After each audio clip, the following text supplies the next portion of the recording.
Afghan border force जे चमन में शहरी आबादी ते वॾनि हथियारनि सां बिना सबब अंधाधुंध फायरिंग जे नतीजे में 6 पाकिस्तानी शहरी शहीद ऐं 17 ज़ख़्मी थी पिया।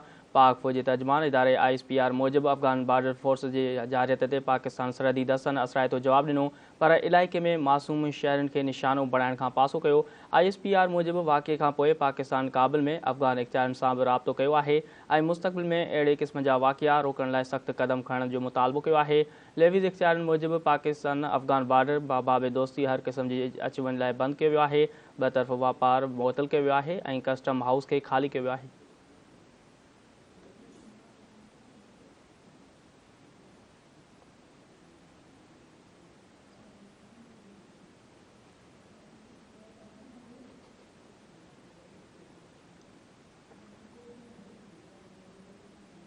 अॻूणे सदर आसिफ अली ज़रदारी अफ़गान बॉर्डर खां पाकिस्तानी शहरनि ते फायरिंग जी मज़म्मत कंदे पाकिस्तानी शहरनि जी शहादत ते ॾुख जो इज़हार कयो आहे। पंहिंजे जारी कयल बयान में पीपल्स पार्टी जे शरीक चेयरमैन आसिफ अली ज़रदारी शहीद शहरनि जे कुटुंब सां हमदर्दी ऐं ताज़ियत जो इज़हार कयो। आसिफ अली ज़रदारी ज़ख़्मी पाकिस्तानी शहरनि जे जल्द सिहतयाबी लाइ दुआ पिणु कई। अॻूणे सदर आसिफ अली ज़रदारी चयो त पाक फ़ौज जे ख़िते में अमन पॉलिसी खे कमज़ोर तसवुरु न कयो वञे।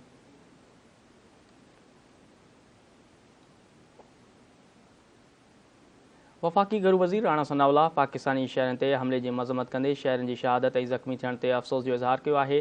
पंहिंजे जारी कयल बयान में वफ़ाक़ी घरू वज़ीर राणा सनाउल्लाह बलूचिस्तान हुकूमत खे मुतासिर शहरनि सां भरपूर सहकार करण जी दरख़्वास्त कई आहे। घरू वज़ीर चयो आहे त अफ़सोस जोगे वाक़िए बाबति तफ़सीलात कया पिया वञनि। हुन चयो त शहरनि जी शहादत जी ख़बर घणी तकलीफ़ ॾींदड़ आहे ऐं अफ़सोस जोगी आहे।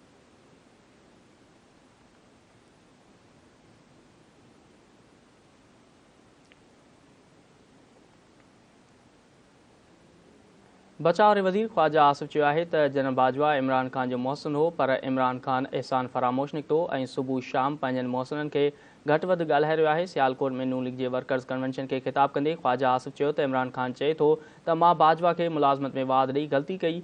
इमरान ख़ान खे चई त खेसि ताहयात आर्मी चीफ बणण जी आछ कंदो रहियो। बचाव वारे वज़ीर चयो त इमरान नियाज़ी खे इक़्तिदार में आणे मुल्क खे तबाह करण जो तजुर्बो कयो वियो। इमरान ख़ान खे हिकु एजेंडा तहत इक़्तिदार में आंदो वियो। नई नसुल खे तबाह करण बाद इमरान नियाज़ी हाणे चूंडुनि जा सॾ ॾेई रहियो आहे। हुन चयो त इमरान ख़ान ओचितो नाज़िल न थियो, खेसि एजेंडा तहत लॉन्च कयो वियो। प्लानिंग कंदड़ तइ करे छॾियो हो त खेसि रियासत ते मरणो आहे। उन जा नतीजा सभिनी जे आॾो आहिनि। इमरान ख़ान हिकु तजुर्बो जंहिंखे लॉन्च कयो वियो हो उहो ग़लति ऐं तबाही वारो तजुर्बो हो। ख़्वाजा आसिफ चयो त 7-8 महीननि खां कोशिशि करे रहिया आहियूं त मुल्क खे ॿीहर पटड़ी ते आंदो वञे। नून लीग रियासत ऐं सियासत खे ॿीहर पंहिंजनि पेरनि ते बीहारण जो ज़िम्मो खयों आहे। जंहिं नमूने नवाज़ शरीफ़ मुल्क खे तरक़ी जे रस्ते ते आंदो हो, अहिड़े नमूने मुल्क खे ॿीहर तरक़ी वारे रस्ते ते आंदो वेंदो। ख़िताब दौरान ख़्वाजा आसिफ चयो त असांखे 3 खां 4 सालनि ताईं जेलनि ऐं क़ैद बंदि जूं सख़्तियूं बर्दाश्त करणियूं पियूं। इमरान ख़ान चवंदो हो त बरतानिया में इंसाफ़ आहे, शहबाज़ शरीफ़ खे उते इंसाफ़ मिलियो हो। PTI क़यादत ते तनक़ीद कंदड़ वज़ीर चयो त इंसाफ़ जा रस्ता बंदि करे छॾिया आहिनि। असां ते ज़मीनूं तंग कयूं वयूं, पर असांजो रब ॾिसी रहियो हो। इमरान ख़ान खाना काबा वारियूं घड़ियूं खपाए छॾियूं। हुन वधीक चयो त कारकुन चवनि था त ख़ान साहब वॾो ईमानदार आहे, पर हीउ वॾो चोर निकितो। मुर्शिद ज़ुल्फ़ी बुखारी ज़रिए घड़ियूं विकिरो करे छॾियूं। दौलत ऐं इक़्तिदार जी हवस जी काई हद नाहे। इहो ॾोह इमरान ऐं संदसि साथियुनि ते पवंदो।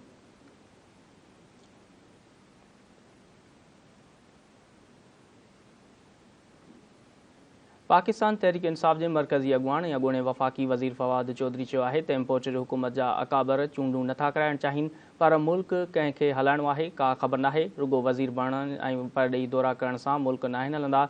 हीउ अहम ऐं ॾुखियो कमु आहे जंहिंजी अहलियत उन्हनि हुकुमराननि में नाहे। ट्विटर ते जारी कयल बयान में फवाद चौधरी चयो त पाकिस्तान खे सियासी इस्तेहकाम जी ज़रूरत आहे ऐं इहो मुस्तहकम हुकूमत खां सवाइ मुमकिन नाहे। हुन चयो त PDM 20 डिसंबर ताईं आम चूंडनि वारो फार्मूलो नथी आणे त पंजाब ऐं ख़ैबर पख्तूनख्वा असेंबलियूं टोड़े छॾींदासीं।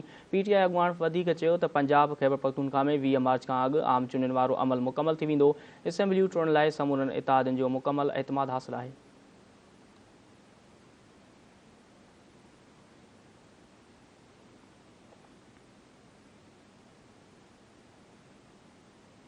पाकिस्तान तहरीक इंसाफ़ जे चेयरमैन इमरान ख़ान चयो आहे त घड़ी संदसि ज़ाती हुई, हू उन खे खपाए या कुझु बि करे, इहा संदसि मर्ज़ी आहे। वीडियो लिंक ते ख़िताब कंदे इमरान ख़ान चयो त हू इस्टेब्लिशमेंट समेत मरनी तबक़नि खां पुछे थो त मुल्क केॾांहुं वञी रहियो आहे। हुन चयो त उहे असांखे सिलेक्टेड चवंदा हुआ, हाणे कंहिंखे शक न करणु घुरिजे त केरु सिलेक्ट थियो आहे। सभिनी खे ख़बर आहे त जनरल कमर बाजवा खेनि NRO 2 ॾिनो हो। हुन चयो त मुल्क मुआशी तबाही तरफ़ वञी रहियो आहे, रुॻो इलेक्शन ई असांखे हिन बहिरान मां कढी सघे थी। सलेमान शहबाज़ खे बि हाणे ड्राई क्लीन कयो वेंदो। अॻूणे वज़ीर आज़म वधीक चयो त मूंखे नाअहल करण लाइ केस ॻोल्हे रहिया आहिनि। इदारनि खे मुल्क जो सोचणु घुरिजे। हिन महीने असेंबली टोड़े छॾींदासीं। उन खां पहिरीं समाजी राब्तनि वारी वेबसाइट ट्विटर ते जारी कयल बयान में इमरान ख़ान लिखियो त केरु सम्झणु चाहे थो त मईशत तबाही जे कुंदीअ ते पहुती आहे। 2 वाक़िया काफ़ी आहिनि। इमरान ख़ान लिखियो त 75 साला सेनेटर आज़म सवाती खे हिरासत में हेठि तशदुद जो निशानो बणायो वियो। खेसि संदनि पोटनि जे साम्हूं तशदुद जो निशानो बणायो वियो। हिक हिसे खे ड्राहे पट करे संदसि घर ते ताला हयां विया। PTI चेयरमैन वधीक लिखियो त कानून खे मुकमल तौर नज़रअंदाज़ कयो पियो वञे। इंसानी हक़ पामाल कंदे खेसि हिक खां ॿिए सूबे में घेलण जो सिलसिलो जारी आहे। इमरान ख़ान लिखियो त अरबन जी करप्शन ऐं मनी लॉन्ड्रिंग में मुलविस इश्तिहारी सलमान शहबाज़ खे पाक साफ़ कयो।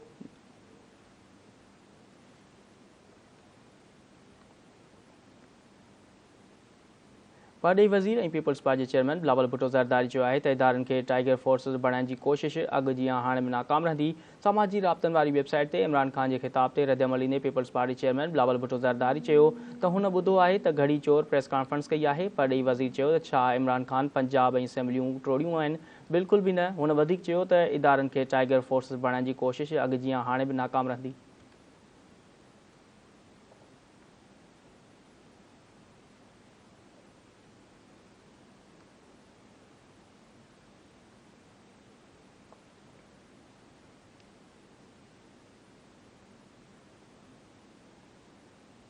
सीनियर चेयरमैन सादिक संजरानी चयो आहे त असेंबली में वेहण वारो फ़ैसिलो PTI चेयरमैन इमरान ख़ान जो पंहिंजो आहे। मुंहिंजी सलाह आहे त इमरान ख़ान असेंबली में वापसि अचे। कराची में मीडिया सां ॻाल्हाईंदे सादिक संजरानी चयो त मां पाण पार्लियामेंट जो कस्टडीन आहियां। चाहियां थो त माण्हू पार्लियामेंट में हुजनि। नए आर्मी चीफ जी मुक़ररी सुठो सवण आहे। सीनियर चेयरमैन चयो त असांखे इदारनि जो साथ ॾियणु खपे। असेंबलियूं टुटंदियूं या उन मामले ते कुझु नथो थी सघां। मुल्की मुआशी हालतुनि खे ॾिसंदे सभिनी खे गॾिजी हलणु घुरिजे। उन में असांजो जेको किरदारु हूंदो असां अदा कंदासीं।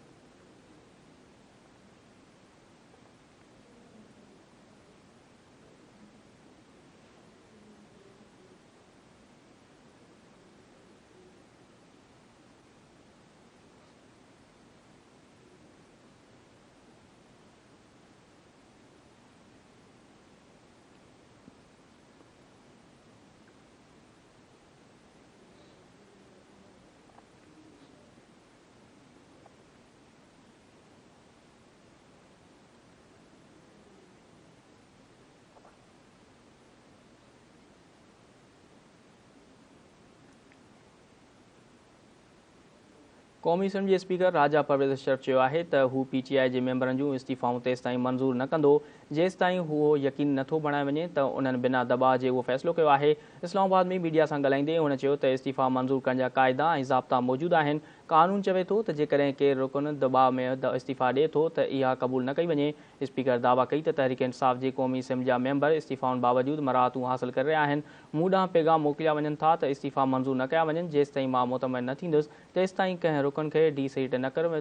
हुन वधीक चयो त उन्हनि मेंबरनि जो इस्तीफ़ाऊं मंज़ूर कयूं जिन मीडिया ज़रिए सोशल मीडिया ते इस्तीफ़ाउनि जी तस्दीक़ कई ऐं पंहिंजी मर्ज़ी सां सीटूं ख़ाली कयूं।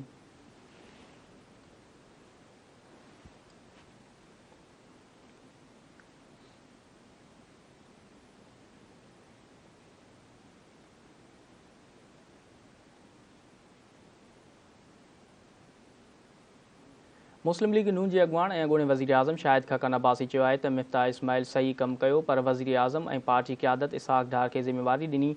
नवां सूबा ठाहिण लाइ क़ौमी ऐं सूबाई असेंबलियुनि में इतफ़ाक़ थियणु घुरिजे। Council of Pakistan newspaper editors जी महदिर एडिटर्स खे ख़िताब कंदे शाहिद खक़न अब्बासी चयो त इसहाक़ डार जे अचण ऐं मिफ्ताह इस्माइल जे वञण वारो फ़ैसिलो वज़ीर आज़म जो आहे। शाहिद खक़न अब्बासी चयो त बल्दियाती निज़ाम जो सिधो संओं आवाम सां वास्तो आहे। मकानी नुमाइंदनि वटि इख़्तियार हुअणु घुरिजनि। आम तौर ते बल्दियाती इख़्तियार क़ौमी ऐं सूबाई असेंबलियूं इस्तेमालु कंदियूं आहिनि। हुन चयो त परवेज़ मुशर्रफ मकानी नुमाइंदनि खे तमामु घणा इख़्तियार ॾिना ऐं इहो तजुर्बो नाकाम साबित थियो। अॻूणे वज़ीर आज़म चयो त नवां सूबा ठाहिण लाइ क़ौमी ऐं सूबाई असेंबलियुनि जो इतफ़ाक़ थियणु घुरिजे। असांजो हुकूमती निज़ाम ऐं उन तरीक़े सां न पियो हले, असांखे इंतिज़ामी निज़ाम खे तब्दील करणो पवंदो। हुन वधीक चयो त जेकॾहिं असांजे मुल्क खे कंहिं इदारे नुक़सानु पहुचायो आहे त उहो नेब आहे। को ऑफिसर अहिड़ी सूरताल में कमु करण लाइ तयारु नाहे। नेब कहिड़ो एहतिसाब कयो। नेब रुगो नवाज़ शरीफ़ खे सज़ा ॾियारी आहे। जजनि खे ब्लैकमेल करे फ़ैसिला कराया विया आहिनि।